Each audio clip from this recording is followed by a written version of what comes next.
22 nömrəli suala baxaq. Surətdə mötərizə x çıxılsın z-də y üstə gəlsin. Yenə mötərizə x üstə gəl 1 üstə gəl z-də y verilib. Məxrəcdə 2x üstə gəl z-də x çıxılsın z-də x çıxılsın bir şəklində kəsir verilib. İlk öncə bu kəsirin həm surətini, həm də məxrəcindəki mötərizələri ayıraraq da sadələşdirəcəyik. İlk öncə bu mötərizənin içini həll edəcəm. Bərabərdir. Görürəm ki, x çıxılsın z-də y, yəni ədəddən kəsiri çıxır. Ədəddən kəsiri çıxarkən ədədin məxrəcinə 1 yazıram, ortaq məxrəcə gətirirəm. Ortaq məxrəc z-in özüdür.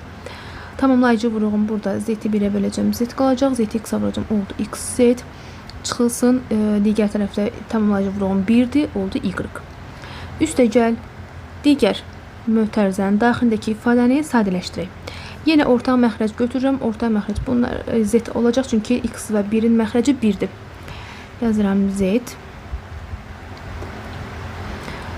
Z-i 1-ə böləcəm.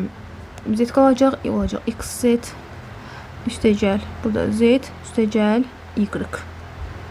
Məxrəcə baxıram, yenə 1. Burada da 1 var. Orta məxrəcim z-dir. Z-i 1-ə böləcəm, z olacaq 2xz. Üstə gəl x-in özü. Çıxılsın z olacaq x, çıxılsın z. Qabaqdakı mənfi olduğuna görə bura üstə gəl z yazacağım. Bərabərdir. İndi yenə əsas kəsir xəttim. Surətdə birləşdirirəm kəsirlər, yəni orta məxrəcə gətirirəm. Orta məxrəcim z-dir. Olacaq xz çıx y, üstə gəl xz, üstə gəl z, üstə gəl y. Yəni məxrəclər eynidir.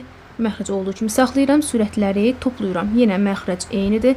Surətləri toplayıram və yaxud da çıxıram artıq hansı əməl varsa. X üstə gəlinsin z. Bərabərdir. Burada məxrəclər ixtisar gedir. Çünki kəsir-kəsirə böləndə məxrəcləri ixtisar edirik. Bərabərdir. Surətdə nə qaldı? Surətdəkiləri hesablayaq. xz və xz. Deməli, burada 2xz var. Daha sonra mənfi y, müsbət y islah oldular. Cavabı bizə 0 verdi və qaldı nə? Müsbət z. Yəni, üstə gəlinsin z. Məxrəcə baxıram. Məxrəcdə nə var? 2xz var. Ona oxşarı varmı? Yoxdur. Olduğu kimi yazıram. 2xz. Digərlərinə baxaq. Müsbət x, mənfi x islah oldu. Yəni, cəmi 0 verdi və yerinə qaldı müsbət z. Yazıram, üstə gəlinsin z. Görəm, surətdəki və məxrəcdəki ifadələr eynidir. Demək, bunlar ixtisar gedəcək. Yəni, bölünəcək bizə hasili 1 verəcək. Yoxdur, ixtisar gedəcək.